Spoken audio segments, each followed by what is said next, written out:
Entraremos agora em comunicações de parlamentares, artigo 90 do Regimento Interno. E o primeiro orador inscrito, deputado Luiz Couto, pelo Partido dos Trabalhadores. Vossa Excelência tem 10 minutos.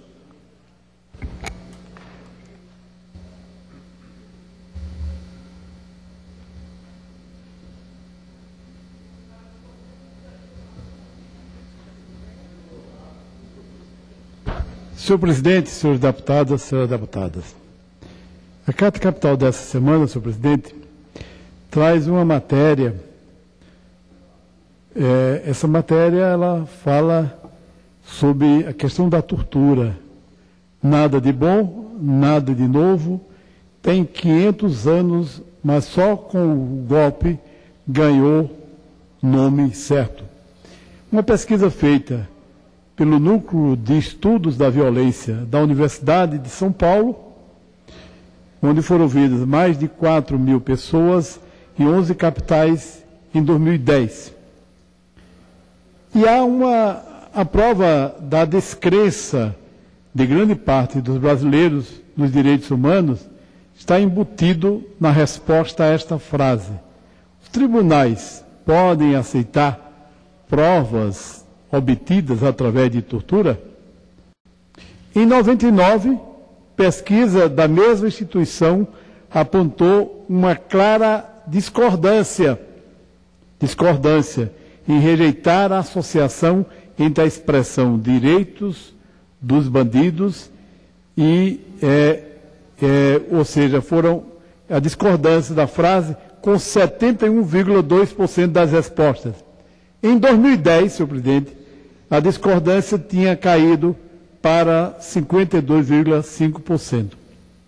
O relatório do Núcleo de Estudos da Violência afirma também há uma tendência entre os entrevistados em rejeitar a associação entre a expressão direitos dos bandidos e o tema dos direitos humanos. 43,3% dos entrevistados rejeitam essa associação. Essa vinculação, senhor presidente, vai fazendo com que muita gente defende hoje a tortura como método de investigação, quando se tem instrumentos hoje, como os instrumentos da inteligência, para que você tenha provas materiais, provas que são provas robustas e não apenas provas testemunhais, que a facilidade para destruí-las é grande. Nesse sentido, nós queremos que esta matéria do jornalista Maurício Dias, Rosa dos Ventos, Maurício Dias, seja também registrado nos anais dessa casa. Mas também o jornalista Maurício Dias traz uma outra matéria, tortura, ovo da serpente. O Brasil levou mais uma punição da Comissão Interamericana de Direitos Humanos, da Organização dos Estados Americanos.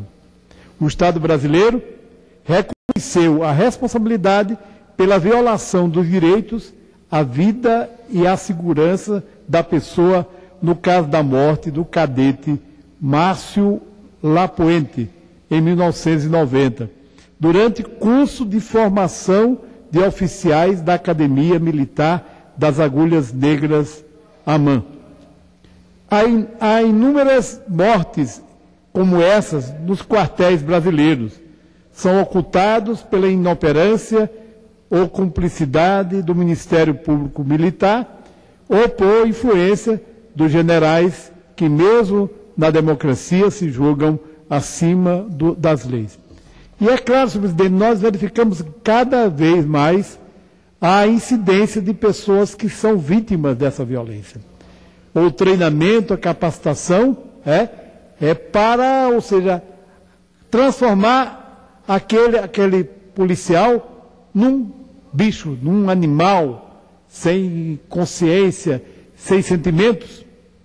E nós verificamos, senhor presidente, que isso tem acontecido nesses treinamentos, onde a humanidade é colocada de lado, são tratados como animais e com toda a violência, para que eles possam aprender e depois utilizar essa forma de violência com as pessoas.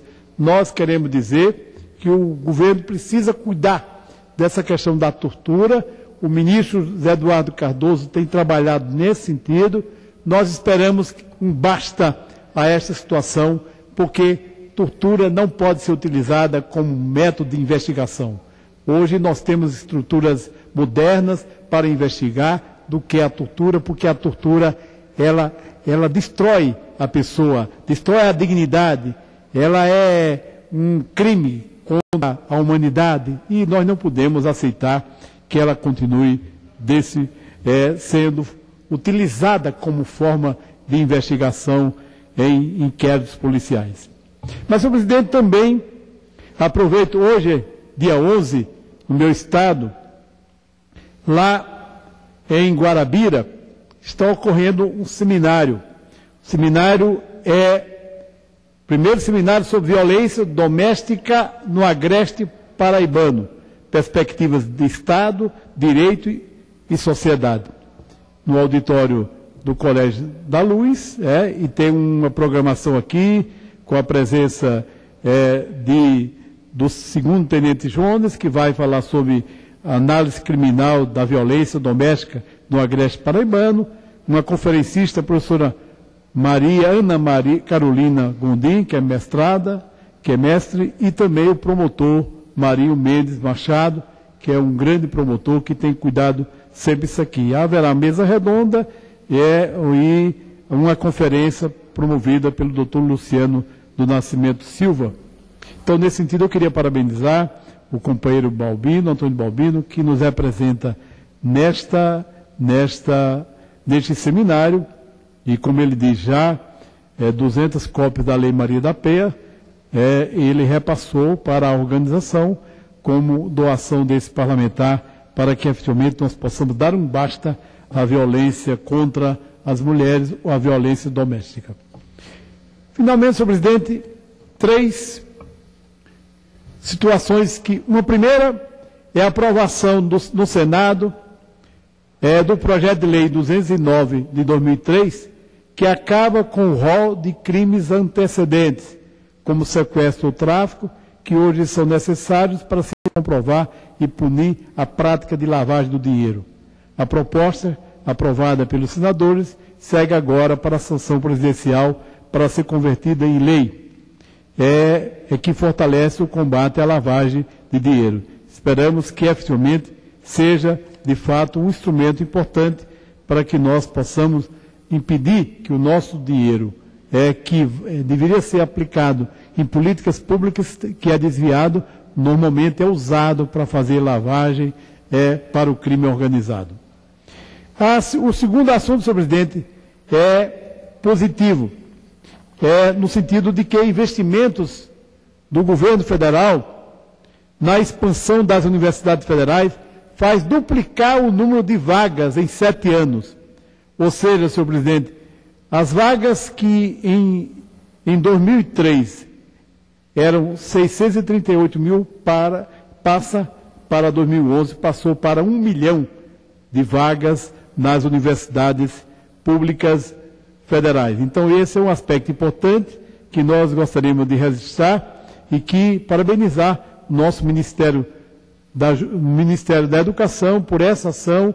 Houve já um aumento de vagas para os cursos de medicina, esperamos que também para os cursos de engenharia, porque nós precisamos ter engenheiros, médicos, também devemos ter assistentes sociais, odontólogos, também nutricionistas, enfim, para que nós não precisemos de ter um médico cuidando de diversos pacientes, quando na realidade nós temos que ter uma ação muito importante por parte da nossa educação. E o último assunto, senhor presidente, é que o Brasil diminuiu casos de tuberculose e antecipa a meta do milênio.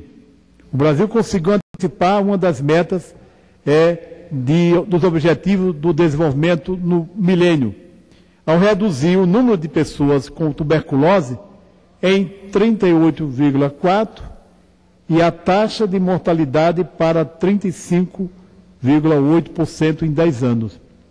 O reconhecimento é da Organização Mundial da Saúde, que esperava alcançar esta meta somente em 2015. É claro que precisamos cuidar muito mais, porque ainda é um índice grande. Nós precisamos reduzir cada vez mais. E o nosso ministro Padilha informou que é necessário aproveitar o potencial do Sistema Nacional Público de Saúde com a dimensão.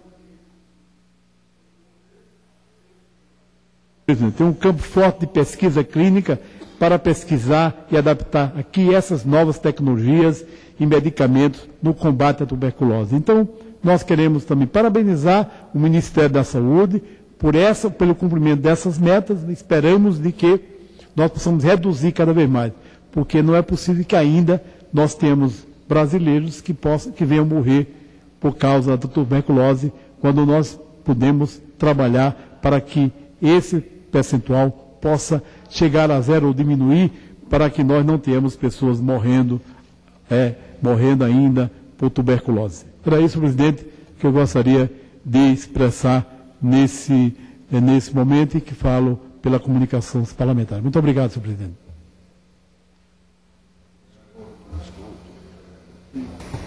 Deputado Luiz Couto. Imediatamente passamos a palavra ao deputado Isalci, do PR do Distrito Federal. Senhor presidente, senhoras e senhores parlamentares, senhor presidente, quarta-feira, na CPMI, o governador do Distrito Federal, Guilherme Queiroz, deverá comparecer para prestar o seu depoimento. Não sei se ele vai usar o artifício constitucional de ficar